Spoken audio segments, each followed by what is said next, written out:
Alors je suis actuellement à Merzouga, aux portes du désert, aux portes du Sahara. Et dans une précédente vidéo, j'avais dit que j'étais à Merzouga. En fait, ce n'est pas tout à fait juste. J'étais à Assilia Abeb, une petite commune avoisinante. Mais aujourd'hui, je suis bel et bien à Merzouga. Alors aujourd'hui, je voudrais te parler de la foi qui remporte des victoires.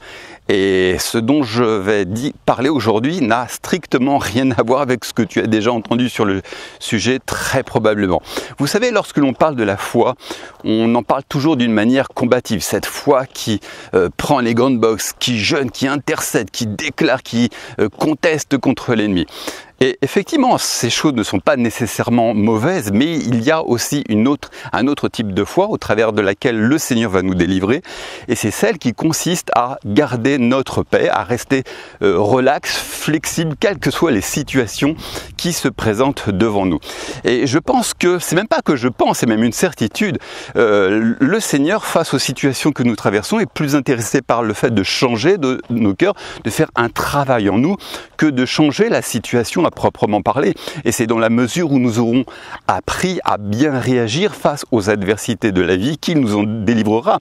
Alors bien entendu, Satan veut nous nuire, il veut nous détruire, et c'est bien de prendre autorité, de briser ses plans, mais il y a aussi un certain nombre d'épreuves qui vont se présenter à nous, au travers de laquelle le Seigneur va nous délivrer au moyen d'une paix préservée. Vous savez, il y a des gens qui sont toujours dans le combat spirituel, mais en fin de compte, leur attitude ne procède pas de la foi, mais plutôt de l'anxiété, de la peur. Dès l'instant où il se présente à eux des situations défavorables, ils vont tout de suite jeûner, intercéder, combattre, faire des jeûnes interminables, et leur vie n'est que lutte. Dès le matin, ils sont en train d'enfiler les bottes de l'intercession. À midi, ils prient. Tout au long de l'après-midi, ils prient, et le soir, ils se couchent, ils retirent leurs bottes de l'intercession, et encore, parfois, ils se lèvent au milieu de la nuit pour lutter, jeûner, intercéder, combattre. Bref, leur vie n'est que galère. Je me rappelle d'un livre d'une prédicatrice qui a une certaine renommée en France, qui avait écrit un livre. Et tous les chapitres, j'avais lu juste l'introduction, enfin tous ces chapitres, j'avais pas lu le livre, mais chaque chapitre commençait par le combat contre le péché, le combat contre la fatigue, le combat contre le manque de foi, le combat. Bref, ma vie, quelle horreur, mais quelle vie! Sa vie n'était que combat. Elle passait tout par tous les problèmes de sa vie, elle les remportait, elle les voyait par le prisme du combat spirituel. Tout n'était que combat, tout n'était que lutte. Mais ce n'est pas une vie. Et il y a beaucoup de victoires que le Seigneur ne va pas nous permettre de remporter seulement qu'au moyen d'une paix préservée. Il y a beaucoup de gens qui sont forts pour faire du combat spirituel, pour être toujours dans cette foi combative, mais qui ne connaissent pas la paix, et leur attitude en fait provient de la crainte en définitive. Ils ne sont pas du tout dans la foi, ils sont dans la peur. Pourquoi agissent-ils toujours de manière combative? C'est parce qu'ils vivent dans la peur. Et je pense que le Seigneur est plus intéressé par le fait de changer notre attitude face aux adversités qu'à changer même notre situation. Et c'est dans la mesure où nous apprenons à garder notre paix face aux adversités de la vie que le Seigneur nous en délivrera. Et vous savez, tous les jours, il y aura bien des occasions au travers de lesquelles nous pourrons perdre notre paix. Et si nous réagissons toujours de manière, on va dire, offensive, eh bien, on n'aura jamais cette paix, parce que tous les jours, il y aura des épreuves. Et tout cela, en fait, procède de toute manière de l'immaturité. Et le Seigneur, ce qu'il veut, en fait, c'est vraiment nous faire grandir et nous donner plus de stabilité. Et il ne veut pas que nous laissions les circonstances de la vie dicter notre humeur, mais que nous apprenions à rester calmes, même si tout ne se passe aussi bien que prévu. Et à ses yeux, la foi qui permet de garder la paix est bien plus forte que celle qui renverse les montagnes. Alors c'est quelque chose aussi qu'on voit notamment dans la vie de plusieurs hommes et femmes de Dieu, mais notamment on voit ça dans la vie de Joseph. Vous savez, Joseph, ça y est, je commencerai à être essoufflé. Joseph avait une grande vision devant lui. Il avait reçu de grandes promesses, celle de devenir un ministre puissant en Égypte. Enfin, à l'époque, il ne savait pas encore qu'il deviendrait ministre en Égypte, mais il savait qu'il avait un grand appel. Seulement, sa vie a pris un tournant totalement contraire. Il était emprisonné, devenu esclave, bref, une série de galères qui ont duré 14 ans. Mais comment Dieu a-t-il délivré Joseph? Eh bien, pas par du combat spirituel, mais tout simplement au moyen d'une paix préservée face à ces adversités eh bien Joseph n'a pas pris autorité contre le diable. De toute manière, je crois qu'il ne savait pas trop ce que c'était à l'époque, mais vous voyez, il n'a pas fait des jeûnes, il n'a pas fait des prières, il n'a pas multiplié les prières combatives, mais tout simplement, il est resté, il a gardé son repos parce qu'il savait que aucun ennemi ne pouvait le tenir sur la durée. Et on voit que Joseph était vraiment un homme mature. Parce que quelles que soient les circonstances de la vie, il a su préserver sa paix. Et justement, cette paix préservée jouait un rôle fondamental dans sa destinée. Voilà, ça y est, les quads, les compagnies, les 4x4 et les motos. C'est vraiment une destination de sensations fortes ici.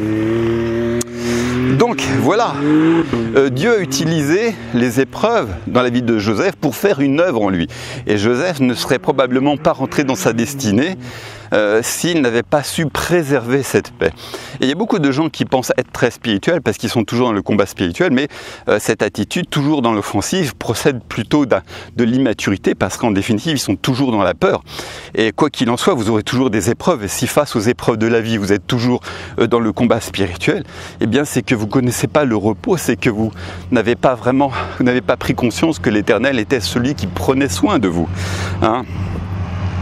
Donc de la même manière, Dieu ne va pas vous préserver, il ne vous épargnera pas certains désagréments dans votre vie, mais il vous demandera de changer votre approche et de défendre votre paix.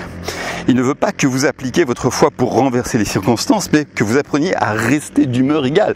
Ce que Dieu veut, c'est que nous ayons une stabilité dans nos émotions. Il y a des gens qui n'ont aucune stabilité, ce sont un peu comme des montagnes russes ou des yo-yo. Je ne sais pas si vous savez ce qu'est un yo-yo, ça monte, ça descend, et il y a des chrétiens qui marchent au gré de leurs émotions. Un jour ils sont en haut, un jour ils sont en bas, un jour ils sont en haut, un jour ils sont en bas, ils n'ont aucune stabilité dans leurs émotions. Et Dieu veut nous donner de la stabilité. Ça ne veut pas dire qu'il ne veut pas nous délivrer de nos épreuves. Ça ne veut pas dire non plus qu'il faut accepter toutes les épreuves qui viennent dans notre vie, bien entendu. Il y a des circonstances que le diable envoie et contre lesquelles il faut lutter. Mais parfois, vous n'aurez pas la victoire instantanément sur certaines de vos épreuves.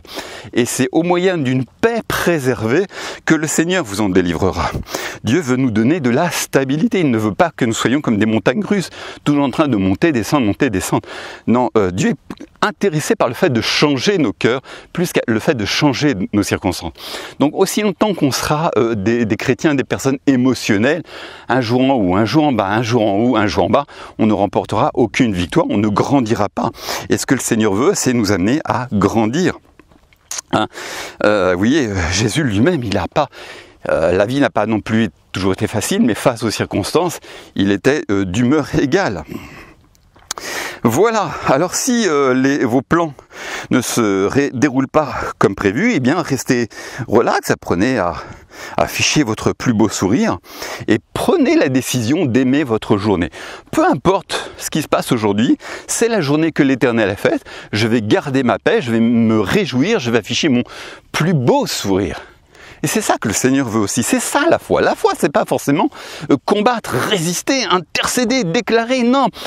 Aujourd'hui, j'ai certaines situations difficiles qui se présentent à moi, mais malgré tout, je sais que le Seigneur est au contrôle. Et le Seigneur me délivre de mes adversaires. Et c'est au moyen de ce type d'attitude que le Seigneur va nous délivrer. Amen. Est-ce que le message passe? Voilà.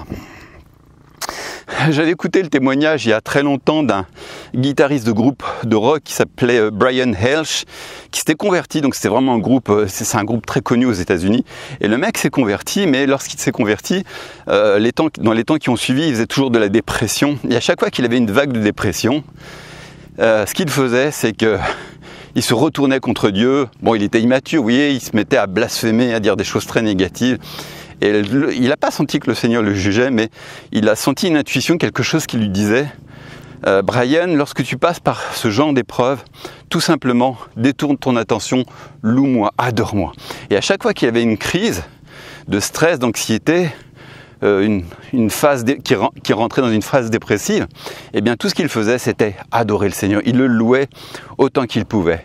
Et finalement, cette crise passait et aujourd'hui, il a été totalement délivré de cette circonstance. Donc, lorsque vous passez par des situations difficiles, eh bien, ne vous laissez pas impressionner, restez dans le repos, restez dans le calme, louez le Seigneur, portez votre attention sur la victoire, sur les promesses de Dieu, et c'est le meilleur moyen et adorez-le bien entendu, et c'est le meilleur moyen de renverser une circonstance. Mais on ne peut pas toujours enfiler les bottes du combat spirituel et toujours dans l'offensive. Il y a des épreuves sur lesquelles on n'a aucun pouvoir. Ça ne veut pas dire qu'il ne faut pas continuer à déclarer la parole de Dieu, mais c'est aussi une autre manière de remporter une victoire sur nos adversaires. C'est tout simplement de préserver notre paix, de rester dans le repos. Voilà, écoutez, moi je vais continuer mon petit périple dans le désert, à l'abri des quads et des motos. Ceci dit, il n'y en a pas trop parce que c'est le matin encore.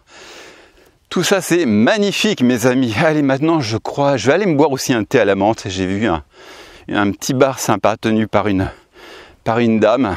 Un petit thé à la menthe. Voilà, la vie est belle.